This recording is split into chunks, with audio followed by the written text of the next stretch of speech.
Hello all, எல்லோருக்கும் வணக்கம். இன்னைக்கு இந்த வீடியோவில் 4 டிஃப்ரெண்ட்டான லெஃப்ட் ஓவர் ரெசிபீஸ் பார்க்க போகிறோம்.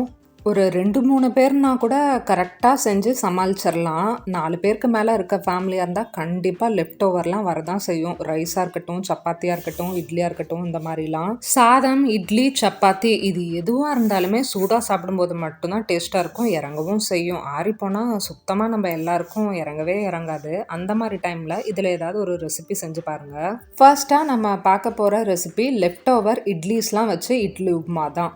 இந்த இட்லி உப்புமா வந்து ஃபேமஸானதே சூரியவம்சம் படத்தில் இருந்துன்னா நினைக்கிறேன். எனக்குமே அந்த படத்தில் இந்த சீன் ரொம்பவே பிடிக்கும். காலையில் வச்ச இட்லி மிச்சமாயிடுச்சுன்னா அதை நைட்டு செஞ்சுக்கலாம், நைட்டு வச்சது மிச்சமாயிடுச்சுன்னா அதை காலையில் பிரேக்ஃபாஸ்ட் கூட செஞ்சுக்கலாம். இந்த இட்லி உப்புமா செய்கிறதுக்காகவே நான் வேணும்னேலாம் இட்லி சேர்த்தே ஊற்றுவேன். அந்தளவுக்கு எனக்கு ரொம்பவே ஃபேவரட். இந்த ரெசிபி தெரியாதவங்க யாருமே இருக்க மாட்டாங்க. ரொம்ப சிம்பிள் தான். எண்ணெய், கடலைப்பருப்பு, கடுகு, கருவேப்பிலை தலையில் ஃப்ளேவருக்காக பச்சை மிளகா சேர்த்துக்கிட்டேன். நீங்கள் வரமிளகா கூட சேர்த்துக்கலாம். நிறைய வெங்காயம் போடணும். வேணும்னா மஞ்சத்தூள் போட்டுக்கலாம், இல்லைன்னா ஸ்கிப் பண்ணிடலாம். இட்லிலையும் உப்பு இருக்கும், அதனால கொஞ்சமாக உப்பு மட்டும் பார்த்து சேர்த்துக்கலாம். வெங்காயம் நல்லா வதங்கினதுக்கப்புறம் இட்லியை இந்த மாதிரி உதுத்து விட்டு மிக்ஸ் பண்ணி சர்வ் பண்ணி சாப்பிட வேண்டியது தான். ஊறுகாய், பாயில்டு எக் எல்லாமே இதுக்கு சூப்பராக மேட்ச் ஆகும். நான் அன்றைக்கி ஊறுகாய் வச்சு தான் சாப்பிட்ருந்தேன். இதே இட்லியில் இன்னொரு டைப் ஆஃப் ரெசிபி கூட செய்யலாம். இட்லிலாம் சின்ன சின்ன பீஸாக கட் பண்ணி ஆயிலில் டீப் ஃப்ரை பண்ணி அதுக்கப்புறம் சோயா சாஸ், டொமேட்டோ சாஸ்லாம் போட்டு தாளிக்கிற மாதிரி. அது கொஞ்சம் ஃப்ரை பண்ணுறனால அன்ஹெல்தி பர்சனுக்கு மாறிடும். கொஞ்சம் ஹெல்த்தியாக இருக்கட்டுமேனு நான் இந்த மாதிரியே செஞ்சுட்டேன். இட்லி ஒரு வேளை நல்லா உதுத்து விட வரலன்னா தண்ணியில் கொஞ்சம் நேரம் ஊற வச்சு அதுக்கப்புறம் உதுத்து விட்டால் நல்லா வரும். ட்ரை பண்ணி பாருங்கள்.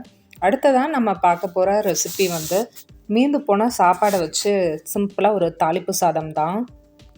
இந்த ரெசிபி ரொம்பவே சிம்பிள் தான். 5 மினிட்ஸ் கூட ஆகாது. வீட்டில் இருக்க பேசிக்கான வெங்காயம், தக்காளி மட்டும் இருந்தாவே போதும். வரமிளகா கூட சேர்த்துக்கலாம், ஃப்ளேவர் நல்லா இருக்குமேன்ட்டு நான் 2 பச்சை மிளகா சேர்த்துக்கிட்டேன். கொஞ்சமாக மஞ்சத்தூள், உப்பு போட்டு வெங்காயம், தக்காளி வதங்கினதுக்கப்புறமா ஆறின சாப்பாடை சேர்த்துக்கலாம். நல்லா மிக்ஸ் பண்ணிட்டு இதுவுமே ஊறுகாய், பாயில்டு எக் ரெண்டுமே நல்லாயிருக்கும். நான் அன்றைக்கி வந்து நான்வெஜ் சாப்பிடாதனால பாயில்டு எக் எடுத்துக்கல, ஊறுகாய் மட்டும் வச்சு எடுத்துக்கிட்டேன். சம்டைம்ஸ் இட்லி மாவு நைட்டுக்கு கம்மியாக தான் இருக்குது, வேறு ஏதாவது செய்யணும்னு யோசிக்கிறப்ப மதியமே கொஞ்சமாக ரைஸ் சேர்த்து வச்சுட்டா போதும். நைட்டுக்கு இதை பண்ணிடலாம். வேலையும் கம்மி, இன்க்ரீடியன்ஸும் கம்மி, டேஸ்ட் மட்டும் அல்டிமேட்டாக இருக்கும். பாயில்டு எக் கூட வச்சு ட்ரை பண்ணி பாருங்கள். அடுத்ததாக நம்ம பார்க்க போகிற ரெசிபி லெஃப்ட் ஓவர் சப்பாத்தி வச்சு கொத்து சப்பாத்தி தான். கொத்து பரோட்டா நம்ம எல்லாருக்குமே ஃபேவரட். அது எல்லா டைமும் சாப்பிட முடியாது.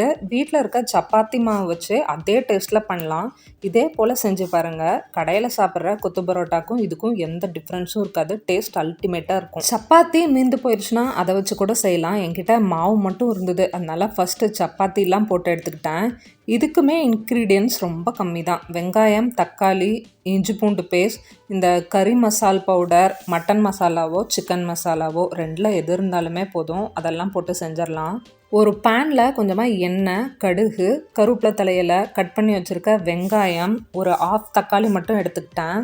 என்கிட்ட கொஞ்சமாக லெஃப்ட் ஓவர் மஷ்ரூம் குழம்பும் இருந்தது. குழம்புலையே புளிப்பு டேஸ்ட் இருக்குங்கிறனால ஆஃப் தக்காளி மட்டும் சேர்த்துக்கிட்டேன். இல்லைனா ஒரு ஃபுல் தக்காளியும் சேர்த்துக்கலாம். தக்காளி கூடவே கொஞ்சமாக இஞ்சி பூண்டு பேஸ்ட், உப்பு, மஞ்சத்தூள் போட்டு நல்லா வதக்கிக்கலாம். லிட்டை க்ளோஸ் பண்ணி ஒரு 1 மினிட்க்கு மூடி வச்சாவே போதும். வெங்காயம், தக்காளிலாம் நல்லா வதங்கி வந்துடும். அதுக்கப்புறமா நான் முட்டை சேர்த்துக்கிறேன். முட்டை வந்து சப்பாத்திக்கு தகுந்த மாதிரி. சப்பாத்தி ஒரு வேளை அதிகமாக இருந்தால் 2 எக் சேர்த்துக்கலாம், கம்மியாக இருந்தால் 1 எக் சேர்த்துக்கலாம். நான் இன்றைக்கி 1 எக் மட்டும் சேர்த்துருந்தேன். இது கூடவே கொஞ்சமாக கறி மசாலா பவுடரும் மட்டன் மசாலாவும் சேர்த்துக்கிறேன்.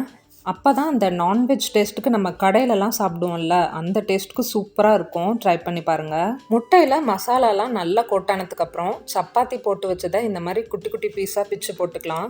கூடவே அந்த மஷ்ரூம் குழம்பையும் ஊற்றுக்கிறேன். மஷ்ரூம் குழம்பு தான் ஊற்றணுங்கிறது இல்லை. சப்போஸ் முட்டை குழம்பு செஞ்சுருப்போம், இல்லைனா ஏதாவது நான்வெஜ் குழம்பு, அதெல்லாம் சேர்த்துக்கிட்டா நல்லாயிருக்கும். எல்லாத்தையும் நல்லா மிக்ஸ் பண்ணி விட்டு லிட்டை க்ளோஸ் பண்ணி ஒரு 2 மினிட்ஸ் வச்சா போதும். நல்லா பைண்ட் ஆகி ஊறி போய் சூப்பராக இருக்கும். கடைசியாக கொஞ்சமாக கரம் மசாலா, கொத்தமல்லி இலை போட்டு மிக்ஸ் பண்ணி விட்டு இறக்கி சாப்பிட வேண்டியது தான்.